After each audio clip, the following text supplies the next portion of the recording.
চেয়ারত বসা নামাজ হবেই না। চেয়ারত বসে যদি কেউ নামাজ পড়ে আপনি একবার ফতুয়া দিয়ে দিবেন নামাজ হবে না। কারণ যে লোকটা চেয়ারত বসে নামাজ পড়ে তাকে খাটনিত করে মসজিদে টানছে না হেঁটে হেঁটে আসছে?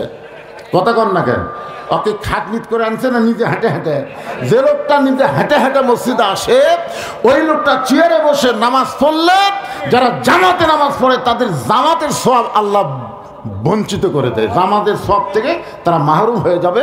কারণ জামাতে নামাজ পড়লে পায়ের গোড়ালির সঙ্গে গোড়ালি মিল করে দাঁড়ান লাগবে। চেয়ারে বসার কারণে ওর গোড়ালি অনেক দূর যাওয়ার কারণে গোটা জামাত মাকরুহ। তা আপনি চাবেন, আপনি কি চাবেন যে একটা চেয়ার আনার জন্য গোটা জামাত মাকরুহ হোক? দরকার হলে 4 জন আর চেয়ার ধরে ওকে বারান্দা থেকে আসবেন। ওটার কথা বলার দরকার নাই, উঠপারি তো পারে না, ওটার কথা কি দরকার? ও চেয়ার ধরে একটা 4 জন নিয়ে বারান্দা থবে, তুই এই জায়গা থাক। কথাটা বুঝলেন না? রাসূল বলেন সাহাবীরা শোনো, আজকে আসরের নামাজ তুমি বসে বসে আদায় করো, বসে আদায় করো, বসে আদায় করো। তাই বলে চেয়ারের জন্য বসো না। কথাটা বুঝলেন না? আপনার বলেন এই তো হুজুর বসার কথা, বসার কথা কুটি মাটির বসার চেয়ারত বসে দূরে এক কথা বলেন। চেয়ারত বসছে রে, ওর তো মশান বাড়িছে রে, চেয়ারত বসছে আর ঘপ করে মাটির বসে। ভাই লোকটার অহংকার নাই রে, মাটির মানুষ মাটির মধ্যে বসে গেছে। হ্যাঁ দেখছেন? বসেন, যদি বসেও না পড়েন আপনি শুয়ে থাকা পড়েন, শুয়ে থাকাও যদি না পড়েন ইশারার দ্বারা পড়েন। কিন্তু জামাতে পড়তে গেলে যতদিন পর্যন্ত আপনি দাঁড়াবার না পারবেন ততক্ষণ পর্যন্ত আপনি মসজিদে আসতে পারবেন না। আপনি বাড়িতে পড়েন, বাড়িতে পড়েন, কিন্তু মসজিদে আসলে জামাত সবার জন্য ফরজ না। সুস্থ সবল মানুষের জন্য জামাতে নামাজ পড়া ওয়াজিব। ধরে কোন কথা ঠিক কিনা? তুই ভাঙ্গাচুরে মানুষ, তুই বাড়িতে পড়, তোকে মসজিদে যেতে ভালো লাগবে। আল্লাহকে এতই কঠোর নাকি? আল্লাহকে এতই কঠোর? লা ইকাল্লিফুল্লাহু নাফসান ইল্লা উসআহা। আল্লাহ বলেছেন তোমার কষ্ট হবে এমন কিছু আমি আল্লাহ তোমাকে চাপায়ে দেইনি। আমার ইসলাম মানলে সবচাইতে সহজ। ধরে কোন কথা ঠিক কিনা? কষ্টের কিছুই নেই। এক বাপ আমেরিকা, তার ছেলে আছে, মাঝে মধ্যে 5-6টা আসলে সে কয় আমার ছেলে আমেরিকার থাকে, আমার ছেলে আমেরিকার থাকে। আর কথা শুনে এখানে নাক ধরে।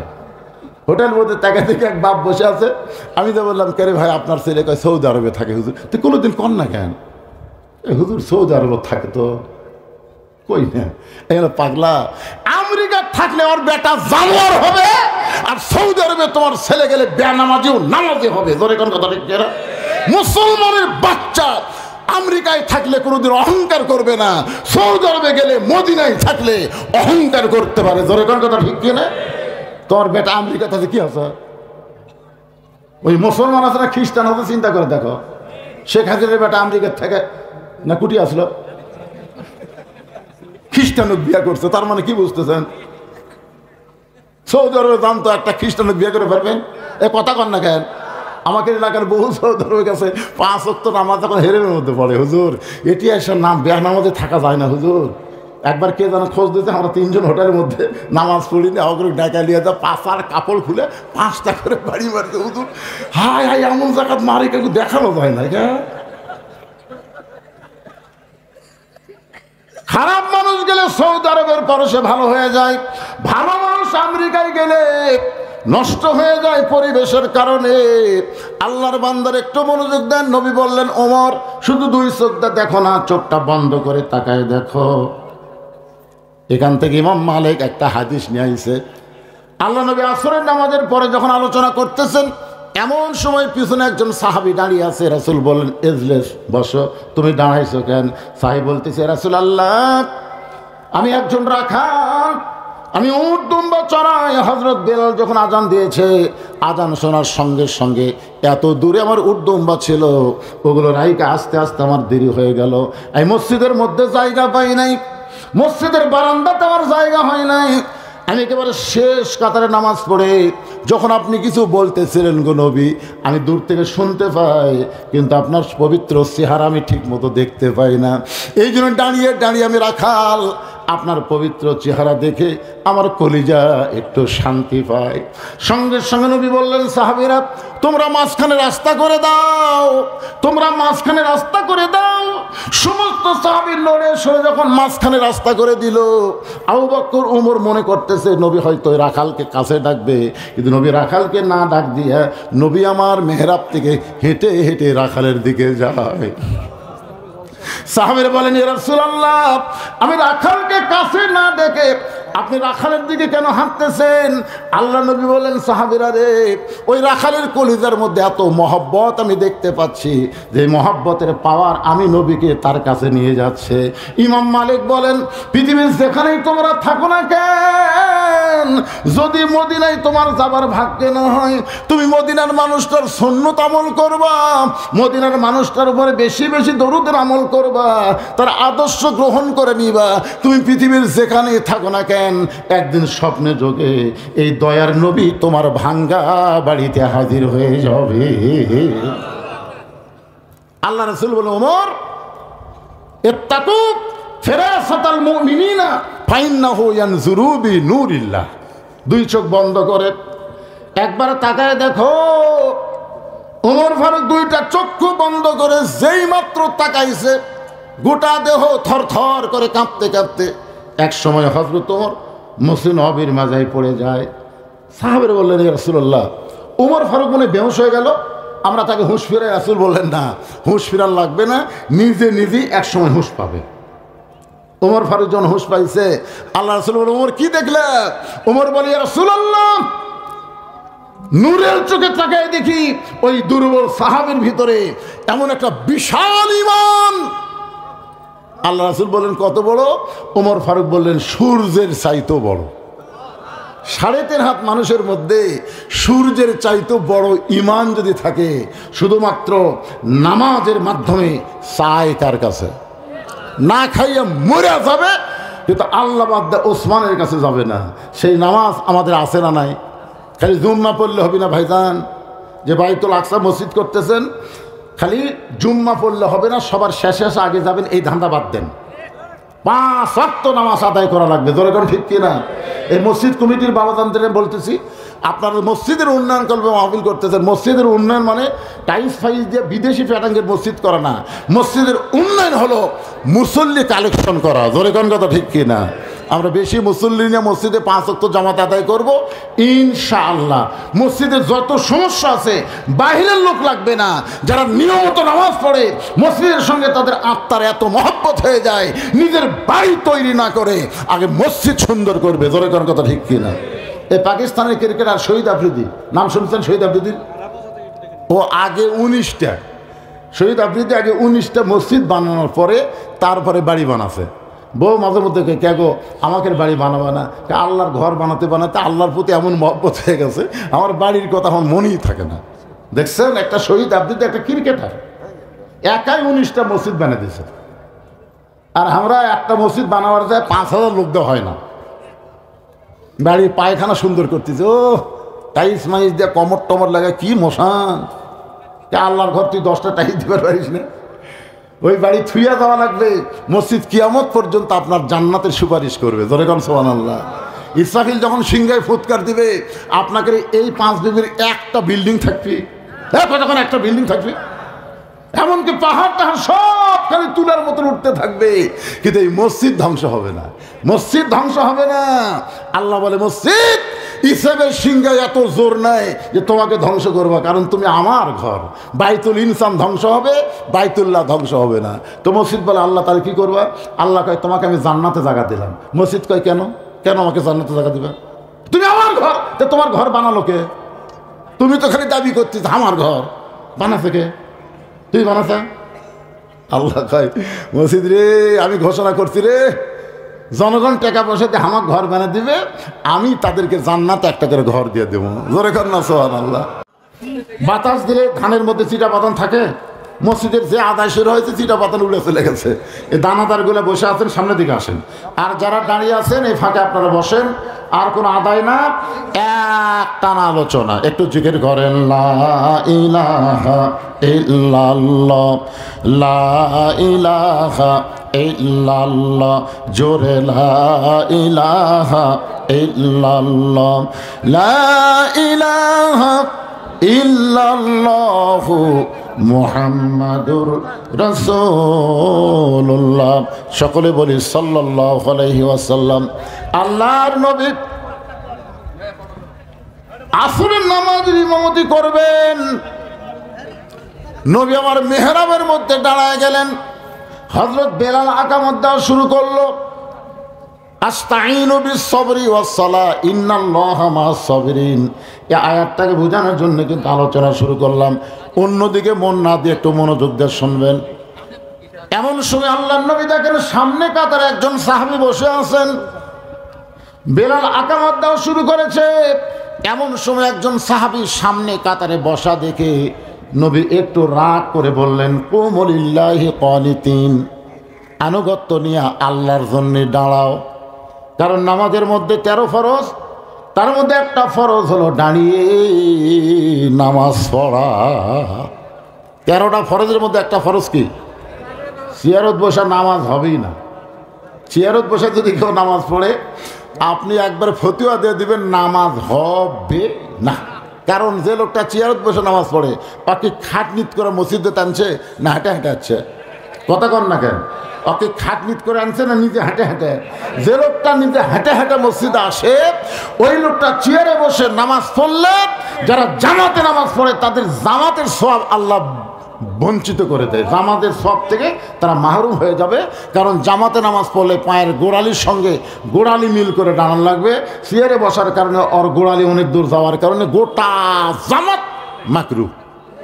তা আপনি চাবেন, আপনি কি চাবেন যে একটা চেয়ার আলার জন্য গোটা জামাত মাকরুহ হোক? দরকার হলে 4 জন আর চেয়ার ধরে ওকে বারান্দা থেকে আসবেন। ওটার কথা বলার দরকার নাই, উঠপারি তো পারে না, ওটার কথা কি দরকার? ও চেয়ার ধরে একটা 4 জন নিয়ে বারান্দা থবে, তুই এই জায়গা থাক। কথাটা বুঝলেন না? আস্তাইনু বিস-সাবরি ওয়াস-সালাহ, একটু মনোযোগ দেন।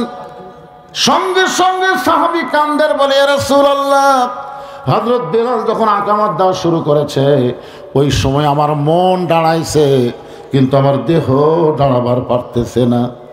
আজকে 3 দিন হলে না খাওয়ার কারণে আমার দেহটা এত দুর্বল হয়ে গেছে। ওগো আল্লাহর নবী, আমি দাঁড়াবার চাই কিন্তু আমার দেহ থর থর করে কাঁপে, এই কারণেই আমি বসে আছি, আমি দাঁড়াবার পারতেছি না। আল্লাহ নবী বলেন, ওসমান। নবীর যত সাহাবী ছিল তার মধ্যে ওসমান গনি হচ্ছেন নবীর অর্থমন্ত্রী। জোরে কোন সুবহানাল্লাহ। আমাদের নবী কিন্তু হিজরত করার পরে মদিনায় যখন গেলেন তখন কিন্তু শুধু নবী ছিলেন না, তিনি বদরের যুদ্ধের সেনাপতি ছিলেন। 27টা যুদ্ধে তিনি সেনাপতিত্ব করেছেন এবং মদিনাকে কোরআনের রাষ্ট্র ঘোষণা করে ওই মদিনার রাষ্ট্রপতি আমাদের নবী হয়ে গেলেন। বাংলাদেশের কতগুলো বেয়াদব বলে ইসলামের সাথে রাজনীতির সম্পর্ক নাই। আমার এলাকায় একজন হাজী সাহেব আমাকে বলতে যে, হুজুর আপনার কতগুলো বক্তা ওয়াজ করবার যায় খালি রাজনীতি করেন। আমি বললাম, হজ করবার যায় কি করছেন? না না, আমি কোনো রাজনীতি করি না। আমি বললাম, পাগলা, আপনি আল্লাহর ঘর সামনে নিয়ে যে বলেছেন ইন্নাল হামদা ওয়ান নি'মাতা লাকাল মুলক লা শারিকা লাক, আপনি বলেননি? আমি বলছি তো হুজুর। তো লাকাল মুলক লা শারিকা লাক মানে কি? আমি তো আরবি আপনাকে শুনে শুনে কছি হুজুর, আমি তো অর্থ জানি না। আরে পাগলা, অর্থ না জানে যদি বিশ্বাস করে না বলো তোমার হজও হয়নি, আজ থেকে আর হাজি নাম লিখবা না। হজ কবুলের জন্য শর্ত হলো রাজনীতির ভিতরে, রাজত্বের ভিতরে একমাত্র আল্লাহ ছাড়া আমি অন্য কাউকে স্বীকার করি। ফকির ভিক্ষা করবার যা দেখে বাদশাহ সাধারণ 2 হাত তুলে কাঁদতেছে, ও বাদশার বাদশাহ, তোমার দরবারে আমি ফকির। ও বাদশাহ বাদশাহ, আমি ফকির। ফকির কয়, কে রে? আমি আসলাম বাদশার কাছে, আর বাদশাহ নিজেই ফকির হয়ে কান্দিচ্ছে। তাহলে আসল বাদশাকে? আসল বাদশাহ সাধারণ না, আসল বাদশাহ হচ্ছে আল্লাহ। আল্লাহ মানে রাজা, আল্লাহ মানে বাদশাহ। আল্লাহর নীতি হলো রাজনীতি, আর সাধারণের নীতি নাম হলো ফকরা নীতি। মানুষের নীতি ইসলামের মধ্যে নাই, কিন্তু আল্লাহর নীতি দিয়ে গোটা ইসলাম ভরা। জোরে গান কথা ঠিক। আর পাগলারা কয় ইসলামের সাথে রাজনীতির সম্পর্ক নেই। গোটা ইসলামটাই হলো রাজনীতি। জোরে বলেন কি নীতি? নীতির মধ্যে রাজা, পথের মধ্যে বড় পথকে যেমন রাজপথ বলি, হাঁসের মধ্যে বড় হাঁসকে আমরা রাজহাঁস বলি, বড় বাড়িকে আমরা রাজপ্রসাদ বলি, তাহলে নীতির রাজাই হলো আল্লাহ, আর আল্লাহর নীতি হলো রাজনীতি। তাবারাকাল্লাযী বিয়াদিহিল মুলকু ওয়া হুয়া আলা কুল্লি শাইইন কাদির। নবী বলেন, ওসমান, হে ওসমান, তোমার ভাই আজকে 3 দিন হলে না খেয়ে আছে। কয়দিন? 3 দিন হলে না খেয়ে আছে। এই না খাওয়ার কারণে দেহটা এত দুর্বল হয়ে গেল, দাঁড়ায় নামাজ পড়তে পারতেছে না। আল্লাহ তোমাকে এত সম্পদ দিছে, সেখান থেকে তোমার ভাইকে কি কিছু দেওয়া যায় না? ওসমান গনি বলে, রাসূলুল্লাহ, আমার ভাই 3 দিন হলে না খেয়ে আছে, এইটা যদি আগে জানতাম আমি নিজে না খাইয়া আমার ভাইয়ের বাড়িতে খাবার পৌঁছায় দিতাম। আপনারা বলেন তো, ওসমান গনির এই কথা কি খালি মুখের কথা না অন্তরের কথা? আমাদের কতগুলো লোক বলে না, গরিবের বন্ধু, সমাজসেবক, জনদরদি, এই কথাগুলো কি নেতার মুখের কথা না অন্তরের কথা? কন না কেন? মুখের কথা। ভোট পাই এমপি হয়ে গেছে, নেতা আছে, এলাকাতে আসে না তো, ঢাকার থাকে, হঠাৎ আইসে আপনাকে 5 দিবি। এখন গরিব কয়, আমি তো বান্দার তো ভোট দিছি রে, আজ একটু গরিবের বন্ধুর কাছে যাই। নেতার কাছে কেবল আসতে চান্স হবে, গরিব কয়, আল্লাহ রে, নেতার কাছে যাওয়ারই পারতেছি না, চামচার অত্যাচারে ধরে কোন কার হতো, আয় আয় আয়, এতই চামচা হবি ভাই, নেতার কাছে যাওয়ার দিবি না। ধরে কোন ঠিক কি না? লিমা তাকুলু মা লা তাফালুন। তোমার কথার সাথে যদি অন্তরের মিল না থাকে, কাজের মিল না থাকে, তুমি মুনাফিক নেতা হবা। ধরে কোন কথা ঠিক কি না? ওসমান গনির কথার সাথে কাজের মিলটা দেখেন। আল্লাহ নবী বলে, ওসমান, আল্লাহ তোমাকে কত সম্পদ দিছে, তুমি কি তার হিসাব জানো? ওসমান গনি বলে, রাসূলুল্লাহ, আল্লাহ আমাকে এত সম্পদ দিছে, আমি পুরাপুরি হিসাব দিতে পারবো না, তবে একটা হিসাব দেব।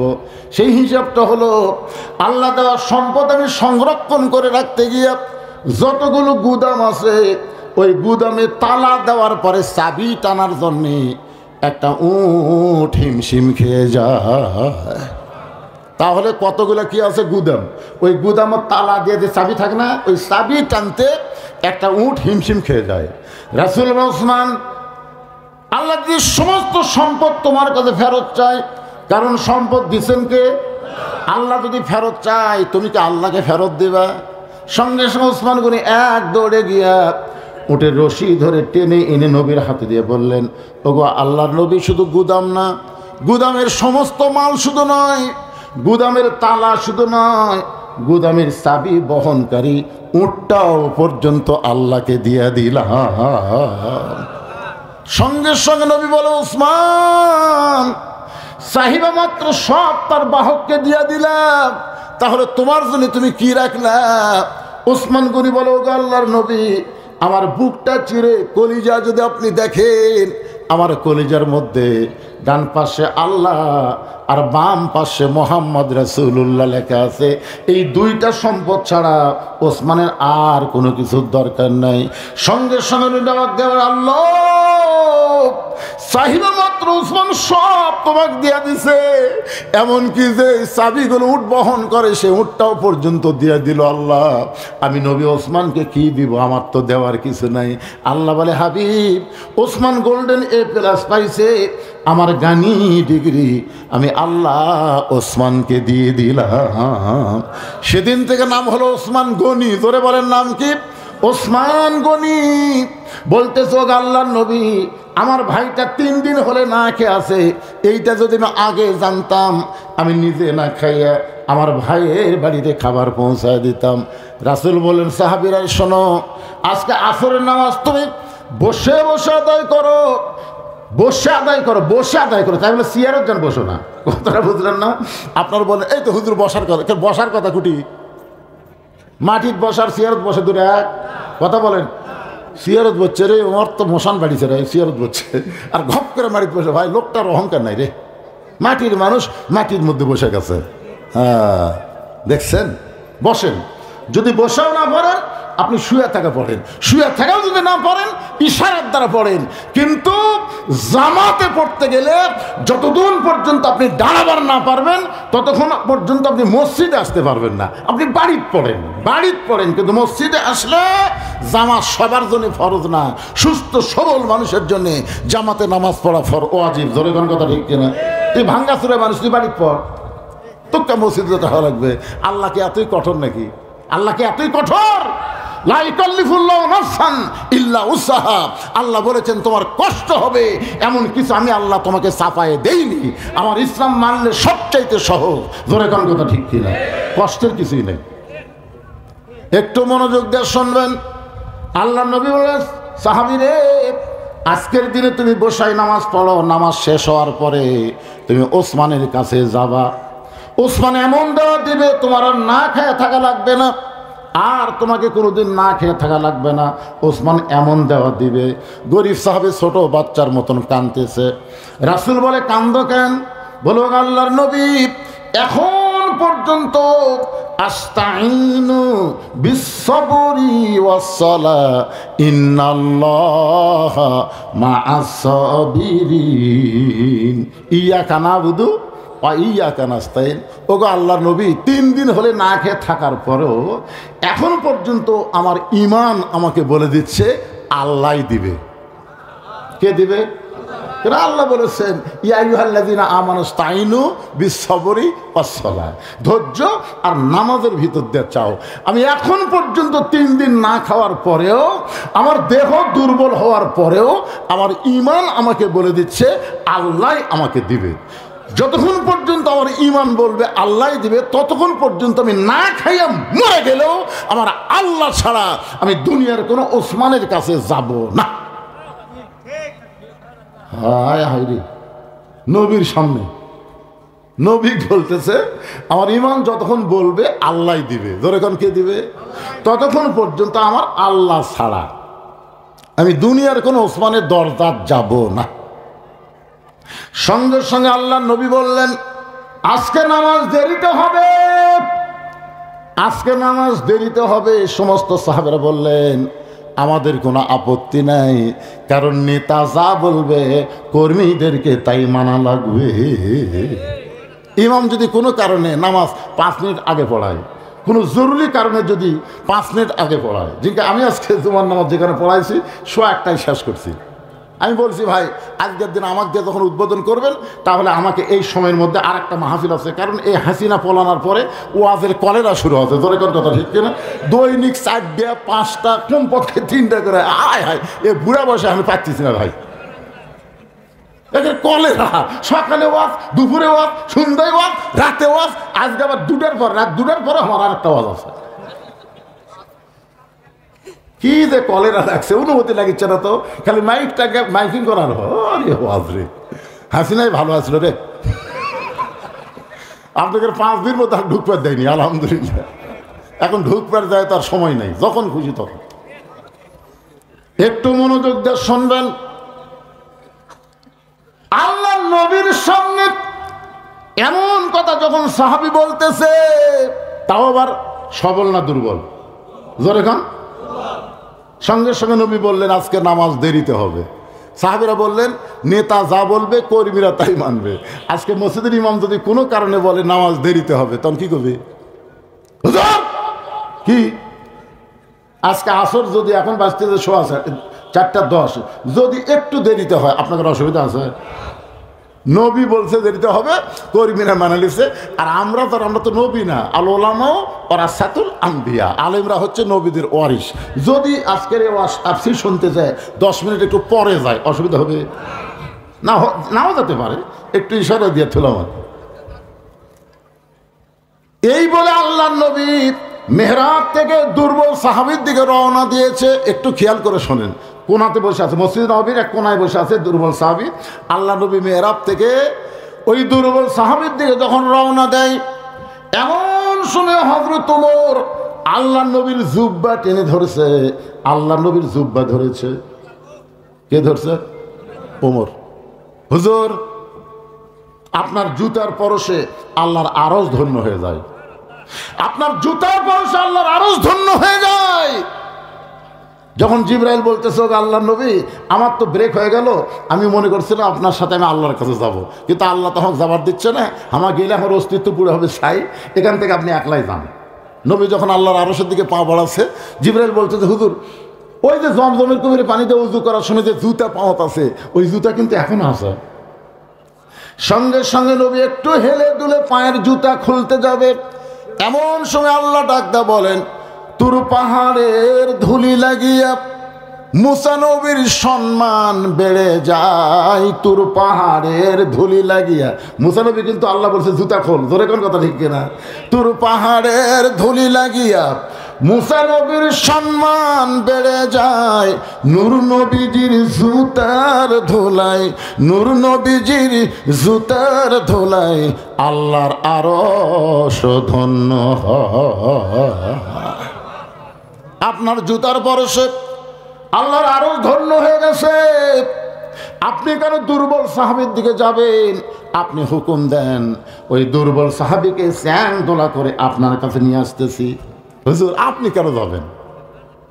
খালি হুকুম দেন, নিয়ে আসতেছি। এত বড় কথা নবীর সামনে কয়। ওরে বাবা, ওমর ফারুকের রাগ বেশি না কম? জোরে কান বেশি না কম? আল্লাহ নবী বলে, ওমর তোমার দুই চোখ দেখালি দুর্বল সাহাবী দেখতেছ, এই দুই চোখ বন্ধ করো। এই দুই চোখ মানুষকে ধোকা দেয়, এই দুই চোখ এসপি দেখায়, এমপি দেখায়, মন্ত্রী দেখায়, কোরআনের হাফেজ দেখায় না। জোরে কোন কথা ঠিক কিনা? আমাদের গ্রামে এসপি আছে রে, চিনিস? আমাদের গ্রামে এমপি আছে রে, আর গ্রামে 4টা হাফেজ আছে, এই কোনোদিনও কয়নি। আর গ্রামে 4টা হাফেজ সাহেব আছে, ওই একদিনও কয়নি। আমার গ্রামে কোরআনের 4টা হাফেজ আছে, কোনোদিনও কয়নি। কারণ ফেতরা খায়, জাকাত খায়, মৌলবি আছে, ওর কথার মনে আছে? খেরে পাগলা এমপি মন্ত্রী গ্রামদের যদি হেঁটে যায়, কবরের আজাব হয়তো সুদারু ঘোষালু হলে, মারিং কাটিনের নেতা হলে বেড়ে যাবি। জোরে কোন কথা ঠিক কিনা? আর একটা হাফেজ হেঁটে গেলে জুতার পরশে আল্লাহ, তার এই জুতার পরশে কবর আজাব আল্লাহ মাফ করে দেয়। জোরে কোন সুবহানাল্লাহ। এক বাপ আমেরিকার তার ছেলে আছে, মাঝে মধ্যে 5-6টা আসলে সে কয় আমার ছেলে আমেরিকার থাকে, আমার ছেলে আমেরিকার থাকে। আর কথা শুনে এখানে রাগ ধরে। হোটেল মধ্যে তাকে থেকে এক বাপ বসে আছে, আমি তো বললাম কে রে ভাই আপনার ছেলে? কয় সৌদি আরবে থাকে। হুজুর তুই কোনোদিন কর না কেন? হুজুর সৌদি আরবে থাকে তো। কই না এখানে পাগলা, আমেরিকা থাকলে ওর বেটা জানোয়ার হবে, আর সৌদি আরবে তোমার ছেলে গেলে বেনামাজিও নামাজি হবে। ধরে কোন কথা ঠিক না? মুসলমানের বাচ্চা আমেরিকায় থাকলে কোনোদিন অহংকার করবে না, সৌদি আরবে গেলে, মদিনায় থাকলে অহংকার করতে পারে। ধরে কোন কথা ঠিক কিনা? তোর বেটা আমেরিকাতে আছে, কি আছে? ওই মুসলমান আছে না খ্রিস্টান আছে? চিন্তা করে দেখো, শেখ হাসিনার বেটা আমেরিকার থেকে না কুটি আসলো, খ্রিস্টানক বিয়ে করছে, তার মানে কি বুঝতেছেন? সৌদি আরবে জানতো একটা খ্রিস্টানক বিয়ে করে পারবেন? এ কথা কন না কেন? আমাকে এলাকার বহু সৌদি আরবে গেছে, 5 ওয়াক্ত নামাজ এখন হেরেমের মধ্যে পড়ে। হুজুর এটি এসব নাম বেয়া নামাজে থাকা যায় না হুজুর। একবার কে যেন খোঁজ দিতে, আমরা 3 জন হোটেলের মধ্যে নামাজ পড়িনি, অগ্র ডাকা নিয়ে যা 5 কাপড় খুলে 5টা করে বাড়ি মারতে। হুজুর হাই হাই এমন জায়গাত মারি কেউ দেখানো যায় না। খারাপ মানুষ গেলে সৌদি আরবের পরশে ভালো হয়ে যায়, ভালো মানুষ আমেরিকায় গেলে নষ্ট হয়ে যায় পরিবেশের কারণে। আল্লাহর বান্দার একটু মনোযোগ দেন। নবী বললেন, ওমর শুধু 2 চোখটা দেখো না, চোখটা বন্ধ করে তাকায় দেখো। এখান থেকে ইমাম মালিক একটা হাদিস নিয়ে আইছে। আল্লাহ নবী আসরের নামাজের পরে যখন আলোচনা করতেছেন, এমন সময় পিছনে একজন সাহাবী দাঁড়িয়ে আছে। রাসূল বলেন, এজলেস, বসো। তুমি দাঁড়াইছো কেন? সাহাবী বলতেছে, রাসূলুল্লাহ আমি একজন রাখাল, আমি উট দুম্বা চড়াই। হযরত বেলাল যখন আজান দিয়েছে, আজান শোনার সঙ্গে সঙ্গে এত দূরে আমার উট দুম্বা ছিল, ওগুলো রাইকে আস্তে আস্তে আমার দেরি হয়ে গেল। এই মসজিদের মধ্যে জায়গা পাই নাই, মসজিদের বারান্দাতে আমার জায়গা হয় নাই। আমি একেবারে শেষ কাতারে নামাজ পড়ে যখন আপনি কিছু বলতেছিলেন গো নবী, আমি দূর থেকে শুনতে পাই, কিন্তু আপনার পবিত্র চেহারা আমি ঠিক মতো দেখতে পাই না। এই জন্য দাঁড়িয়ে দাঁড়িয়ে আমি রাখাল, আপনার পবিত্র চেহারা দেখে আমার কলিজা একটু শান্তি পায়। সঙ্গে সঙ্গে নবী বললেন, সাহাবীরা তোমরা মাঝখানে রাস্তা করে দাও, তোমরা মাঝখানে রাস্তা করে দাও। সমস্ত সাহাবী লড়ে সরে যখন মাঝখানে রাস্তা করে দিল, আবু বকর ওমর মনে করতেছে নবী হয়তো রাখালকে কাছে ডাকবে, কিন্তু নবী রাখালকে না ডাক দিয়ে নবী আমার মেহরাব থেকে হেঁটে হেঁটে রাখালের দিকে যায়। সাহাবীরা বলেন, ইয়া রাসূলুল্লাহ, আমি রাখালকে কাছে না ডেকে আপনি রাখালের দিকে কেন হাঁটতেছেন? আল্লাহ নবী বলেন, সাহাবীরা রে, ওই রাখালের কলিজার মধ্যে এত মহব্বত আমি দেখতে পাচ্ছি যে মহব্বতের পাওয়ার আমি নবীকে তার কাছে নিয়ে যাচ্ছে। ইমাম মালিক বলেন, পৃথিবীর যেখানেই তোমরা থাকো না কেন, যদি মদিনায় তোমার যাবার ভাগ্যে না হয়, তুমি মদিনার মানুষটার সুন্নত আমল করবা, মদিনার মানুষটার উপরে বেশি বেশি দরুদের আমল করবা, তার আদর্শ গ্রহণ করে নিবা। তুমি পৃথিবীর যেখানেই থাকো না কেন, একদিন স্বপ্নে যোগে এই দয়ার নবী তোমার ভাঙ্গা বাড়িতে হাজির হয়ে যাবে। আল্লাহ রাসূল বলেন, ওমর ইত্তাকু ফিরাসাতাল মুমিনিনা ফাইন্নাহু ইয়ানজুরু বিনূরিল্লাহ। দুই চোখ বন্ধ করে একবার তাকায় দেখো। ওমর ফারুক দুইটা চক্ষু বন্ধ করে যেই মাত্র তাকাইছে, গোটা দেহ থরথর করে কাঁপতে কাঁপতে এক সময় হযরত ওমর মুসলিম নবীর মাজায় পড়ে যায়। সাহাবীরা বললেন, ইয়া রাসূলুল্লাহ, ওমর ফারুক মনে বেহুশ হয়ে গেল, আমরা তাকে হুঁশ ফিরাই। রাসূল বললেন, না, হুঁশ ফিরার লাগবে না, নিজে নিজেই এক সময় হুঁশ পাবে। ওমর ফারুক যখন হুঁশ পাইছে, আল্লাহ রাসূল বলেন, ওমর কি দেখলে? ওমর বলে, ইয়া রাসূলুল্লাহ, নূরের চোখে তাকায় দেখি ওই দুর্বল সাহাবীর ভিতরে এমন একটা বিশাল ঈমান। আল্লাহ রাসূল বললেন, কত বড়? ওমর ফারুক বললেন, সূর্যের চাইতেও বড়।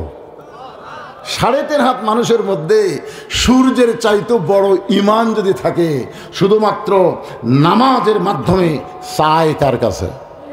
না খাইয়া মরে যাবে, কিন্তু আল্লাহ বাদ দিয়ে ওসমানের কাছে যাবে না। সেই নামাজ আমাদের আছে না নাই? খালি জুম্মা পড়লে হবে না ভাইজান, যে বাইতুল আকসা মসজিদ করতেছেন, খালি জুম্মা পড়লে হবে না, সবার শেষে শেষে আগে যাবেন, এই ধান্দা বাদ দেন। 5 ওয়াক্ত নামাজ আদায় করা লাগবে। ধরে কোন ঠিক কিনা? এই মসজিদ কমিটির বাবাজানদের বলতেছি, আপনারা মসজিদের উন্নয়ন করবে মাহফিল করতেছেন। মসজিদের উন্নয়ন মানে টাইলস ফাইলস দিয়ে বিদেশি প্যাটার্নের মসজিদ করা না। মসজিদের উন্নয়ন হলো মুসল্লি কালেকশন করা। ধরে কোন কথা ঠিক কিনা? আমরা বেশি মুসল্লি নিয়ে মসজিদে 5 ওয়াক্ত জামাত আদায় করব ইনশাআল্লাহ। মসজিদের যত সমস্যা আছে বাহিরের লোক লাগবে না, যারা নিয়মিত নামাজ পড়ে মসজিদের সঙ্গে তাদের আত্মার এত মহব্বত হয়ে যায়, নিজের বাড়ি তৈরি না করে আগে মসজিদ সুন্দর করবে। ধরে কোন কথা ঠিক কিনা? এই পাকিস্তানের ক্রিকেটার শহীদ আফ্রিদি, নাম শুনছেন শহীদ আফ্রিদির? ও আগে 19টা, শহীদ আফ্রিদি আগে 19টা মসজিদ বানানোর পরে তারপরে বাড়ি বানাছে। বউ মাঝে মধ্যে কে গো আমাকে বাড়ি বানাবে না? আল্লাহর ঘর বানাতে বানাতে আল্লাহর প্রতি এমন মহব্বত হয়ে গেছে, আমার বাড়ির কথা আমার মনেই থাকে না। দেখছেন, একটা শহীদ আফ্রিদি একটা ক্রিকেটার একাই 19টা মসজিদ বানিয়ে দিয়েছে। আর আমরা একটা মসজিদ বানাবার যায় 5,000 লোক দেওয়া হয় না। বাড়ির পায়খানা সুন্দর করতেছে, ও টাইলস মাইস দিয়ে কমর টমর লাগায়, কি মশান! আল্লাহর ঘর তুই 10টা টাইলস দিতে পারিস না? ওই বাড়ি থুইয়া যাওয়া লাগবে। মসজিদ কিয়ামত পর্যন্ত আপনার জান্নাতের সুপারিশ করবে। ধরে কোন সুবহানাল্লাহ। ইসরাফিল যখন সিংহায় ফুৎকার দিবে, আপনাকে এই 5 বিবির একটা বিল্ডিং থাকবে, তখন একটা বিল্ডিং থাকবে, এমনকি পাহাড় টাহাড় সব খালি তুলার মতন উঠতে থাকবে, কিন্তু এই মসজিদ ধ্বংস হবে না। মসজিদ ধ্বংস হবে না। আল্লাহ বলে, মসজিদ ইসরাফিলের সিংহায় এত জোর নাই যে তোমাকে ধ্বংস করবো, কারণ তুমি আমার ঘর। বাইতুল ইনসান ধ্বংস হবে, বাইতুল্লাহ ধ্বংস হবে না। তো মসজিদ বলে, আল্লাহ তাহলে কি করবা? আল্লাহ কয়, তোমাকে আমি জান্নাতে জায়গা দিলাম। মসজিদ কয়, কেন কেন আমাকে জান্নাতে জায়গা দিবা? তুমি আমার ঘর। তো তোমার ঘর বানালো কে? তুমি তো খালি দাবি করছিস আমার ঘর। বানাছে কে? তুই বানাছা? আল্লাহ কয়, মসজিদ রে আমি ঘোষণা করছি রে, জনগণ টাকা পয়সা দিয়ে আমার ঘর বানিয়ে দিবে, আমি তাদেরকে জান্নাতে একটা করে ঘর দিয়ে দেবো। জোরে কর না সুবহানাল্লাহ। যাও মসজিদের সিনারি হোক, তখন এই জান্নাতের সিনারি আপনাকে বাইতুল আকসা মসজিদ হবে। যারা সিমেন্ট দিলেন, টাকা দিলেন, পয়সা দিলেন এবং যারা দিবেন তাদেরকে সঙ্গে করে এই মসজিদ জান্নাতে চলে যাবে। আল্লাহ আমাদের সবাইকে তৌফিক দান করুক। সকলে বলে আল্লাহুম্মা আমিন। একজন উঠবেন না, একটা সংক্ষিপ্ত মোনাজাত হয়ে বসেন। আস্তাগফিরুল্লাহ আস্তাগফিরুল্লাহ রাব্বি মিন কুল্লি যামবি ওয়া আতুবু ইলাইহি লা হাওলা ওয়া লা কুওয়াতা ইল্লা বিল্লাহিল আলিয়্যিল আযীম। আল্লাহুম্মা আমিন। আল্লাহুম্মা আনতাস সালাম ওয়া মিনকাস সালাম।